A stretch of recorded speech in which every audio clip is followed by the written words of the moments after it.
Hey, Bible Nuts.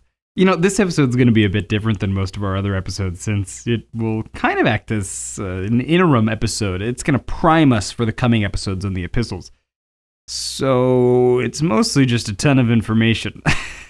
I find it super interesting, but I know that it's not everybody's cup of tea. So, hey, if it's not your thing, I would encourage you to still listen along, stick around. But if you really don't want to, if you get super bored, just so you know, next week, we should be back to our usual story-driven method. Now, I know I should have started off by saying something way more interesting than what I'm about to say, but I'm just going to start this episode by saying how the epistles, or the letters, are organized because it's one of the first fun facts I ever learned about the epistles. So, they're arranged, actually, in a really logical order from longest to shortest.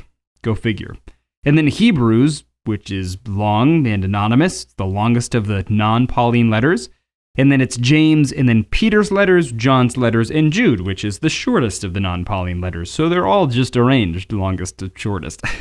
Just so you know, the epistles are a series of letters found in the last quarter of your Bible. There are 21 of them, and they make up 77% of the New Testament, which is a lot of the New Testament.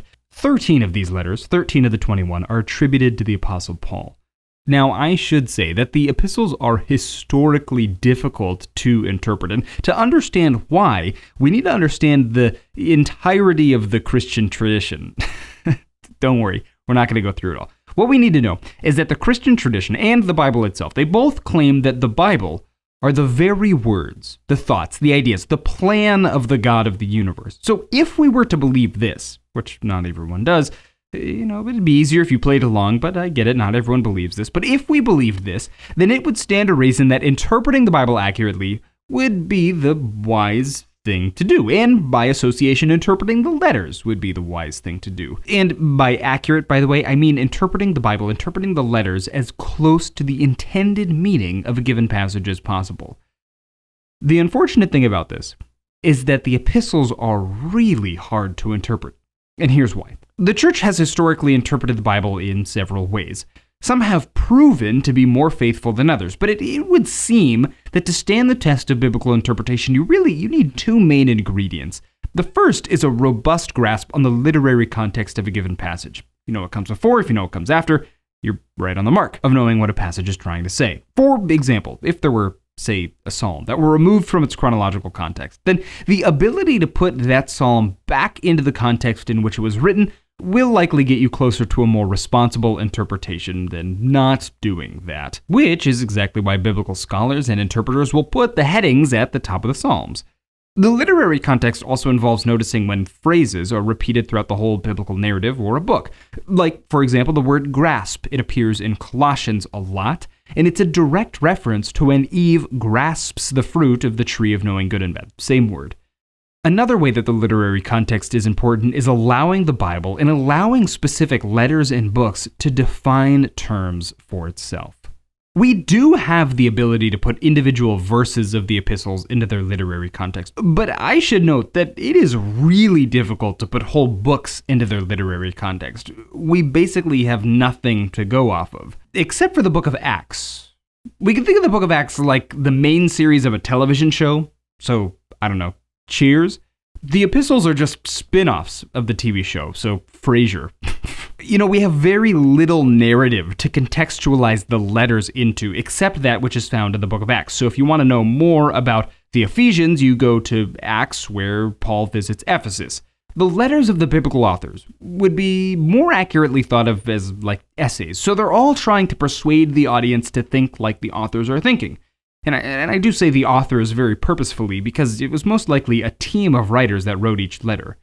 But all of this means that it's crucial to know what comes around a verse in order to interpret it. Otherwise, you're not following the flow of thought that has been set out for you by the author. For example, it is impossible, as history has proven, to interpret Romans 13:1, that all Christians need to be subject to governing authorities, without a careful reading of Romans chapters 1 through 12, especially chapter 12, where Paul outlines that governing authorities ought to be Christian, and then he shows us what it looks like for a Christian to be living out his or her faith. The second ingredient to good biblical interpretation is a foundational understanding of the historical context of a given passage.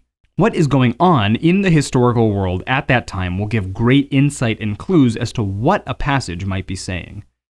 This is particularly useful in, say, the prophets. To know that Tyre, for example, was a massive trading port city would shed a lot of light on a great deal of obscure passages in Ezekiel and elsewhere. It's very important to know the historical context when we crack open the epistles at the end of the biblical narrative.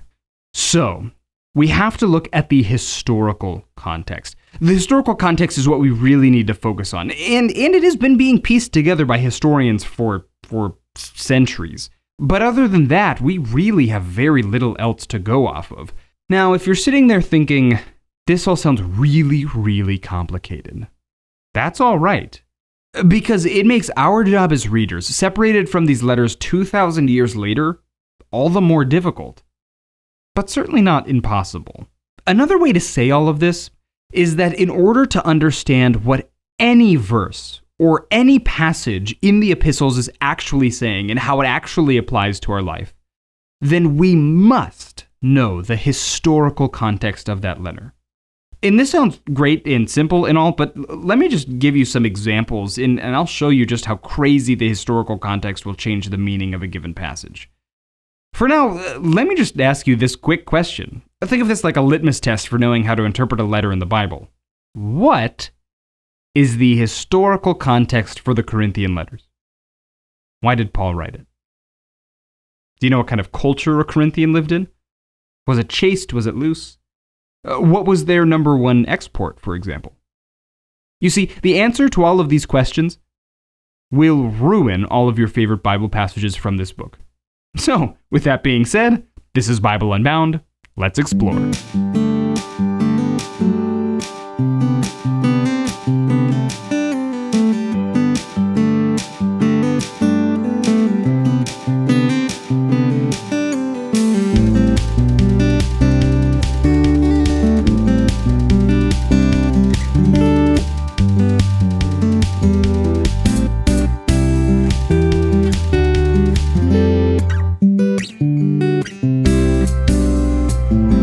Okay, but I do want to preface this entire section of this episode by saying, we're going to be taking a look at some controversial passages. And I don't want you to look at them as controversial, though. I want you to see these passages as passages in the Bible of which we will then be looking at the historical context and just marrying the two ideas. Also, because we're talking about Corinth, and if you know anything about Corinth, then you should know, then I should say, that we might be getting into some dicey topics, so if you have kids around, maybe listen to it first. For example, let's take a look at 1 Corinthians 14. And yeah, that's the passage where Paul says women shouldn't talk in the church. And if your church tradition holds this doctrine really, really close to their statement of faith, or if you want to type out a really long, heated review about why I'm a heretic because I didn't talk about this passage or that other passage, let's everybody calm down, okay? Let's take a deep breath. While you're at it, consider reviewing the podcast on Apple Podcasts. But that's neither here nor there. The passage that Paul writes reads like this. The women should keep silent in the churches, for they are not permitted to speak, but should be in submission, as the law also says. If there's anything they desire to learn, let them ask their husbands at home, for it is shameful for a woman to speak in church. Now, to say nothing of the literary context, which should at least begin to make us question the face value reading of this passage, let's consider the historical context of the Corinthian church, shall we? If you were to visit Corinth today, you would see a large plot of land, maybe 20, 50 acres. It sits at the base of a fantastic precipice that shoots into the air. This is the Corinthian Acropolis. Stand back a few hundred yards, crane your neck up to the top of that Acropolis, and what you will see are several stone structures that wind their way up the side of this mountain. Each and every one of these corridors was, in Paul's day, a massive, huge, kids cover your ears, brothel that to some lucky worshiper held the most beautiful prostitutes in the ancient world. I mean, seriously, people came from all over the known world to Corinth for this very reason, to worship at the feet of a fertility god. And for the right price, you could engage some of these prostitutes in some intimate pleasures of your own. Corinth was widely regarded as the Las Vegas of the ancient world. In fact, Corinthians were so promiscuous that to be called a Corinthian was to be called a person addicted to these intimate interactions. So when Paul plants the church in Corinth on his second missionary journey, he causes quite the stir in the town, as you can imagine. And eventually he leaves, and in his wake, there's a handful of followers who remain behind to build up the church. And they all begin to warn against this sexual idolatry. But of course, this means that as the church grows, less and less people go up to the temple at the top of the hill. And so eventually, the women come down from the hill and into the city.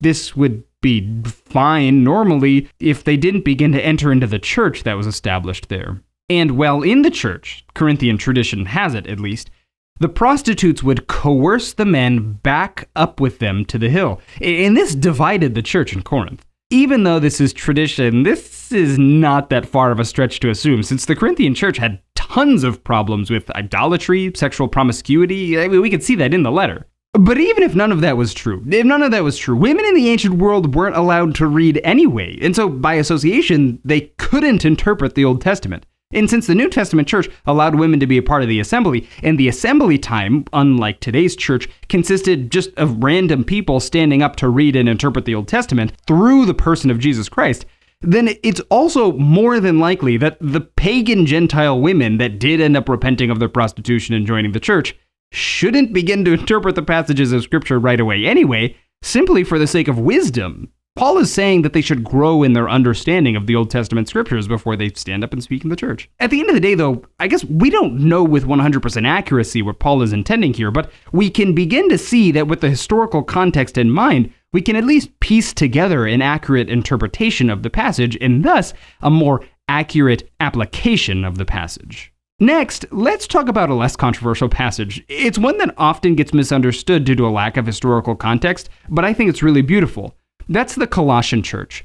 The letter to the Colossians is an extremely pastoral letter. Paul is encouraging this scrappy church not to lose heart after many of them have forgotten the gospel message that was preached to them by Epaphras. They're still attending the church that was planted, but Paul has heard rumors that their theology has become sown with both legalism and asceticism. Legalism is the idea that you must work your way through the Old Testament law to be saved, and asceticism is the idea that you must deny yourself, deny your desires, deny your physical being to be saved. But both negate the saving grace of Jesus Christ. You see, within the Colossian church, there were Messianic Jewish leaders who had come, presumably from Jerusalem, and have begun to claim that you must be circumcised in order to be a Christ follower. Given that the Colossians are 1, Greek, and 2, grown men, this must have been quite an ordeal. Also, considering their Greek heritage, they would have assumed that Jesus was a god among a pantheon of gods and not the one true creator God incarnate on earth. So they began to deny themselves as a sort of sacrifice since they lacked a traditional temple to go to. This makes Paul write this heartwarming letter, and it strongly advises the Colossian church to rest in the forgiveness that's found only in the saving work of Jesus. This understanding completely changed my mind of Colossians 3, which I'm not going to read here for time's sake, but if you do have time later today, you should definitely go read Colossians 3 in the NASB translation and just see the pastoral beauty within the rest, within the saving work of Jesus Christ. But speaking of a works-based righteousness, I have found that the historical context for the book of James has also radically shaped my understanding of the book. You see, an infamous passage in James comes in chapter 2 when James writes, "What use is it, my brothers and sisters, if someone says he has faith but doesn't have works? Can that faith save him? If a brother or a sister is without clothing and in need of daily food, and one of you says to them, 'Go in peace, be warmed and filled,' but you don't give them what's necessary for their body, what use is that?" In the same way, faith also, if it has no works, is dead by itself. This just seems like a direct contradiction of all of Paul's, Peter's, and John's writings. But I think it is crucial to know this. James is the first epistle that we have that was ever written. It was written around 49 AD. It was just a staggering 15 years after Jesus ascends into heaven. He's writing to a handful of 12 pastors that have all been scattered abroad due to the persecution that had come up in Jerusalem after Stephen was martyred. And these pastors, they were so fearful, so full of fear, that they scattered all around Asia Minor, which was a few thousand miles to the north of Israel. James's letter to them is the strong, loving words of a leader to a group of his brothers on the brink of apostasy. And they are ready and willing to give up their faith for a variety of reasons, but they haven't yet given up their faith because they are the leaders of the churches in Asia Minor. James is, in his most loving and exhortative way, saying to stay strong in the forgiveness that they've found in Christ. These Jerusalem leaders are also, by the way, very Jewish, so they know the scriptures well. And when James says, "Can that faith save him?" the historical and literary context would have it mean that he means that literally. Like, can a faith that doesn't believe in God save a person? Can a faith that doesn't understand the gospel save someone? The answer is almost comically no, because James is being tongue-in-cheek here. James says that a faith that doesn't believe in the saving power of Jesus Christ is not actually a faith at all. And in some sense, he is being curt with them. He's saying that if they have a, quote, faith that doesn't believe that Jesus reconciled them back to the Godhead, then they need to seriously sit down and reconsider what they're doing with their life. Okay, shameless plug. If you're actually really interested in James, check out our entire video series on James on YouTube. But until then, let me just end by saying this. I am super excited to go through the epistles with you all. This is where I think the Bible really becomes practical for us. And when we begin to understand the epistles, it's like we get superhero powers in reading the Bible. We get to know more about ourselves and God. Okay, last thing. Have I ever told you about BONKAFE?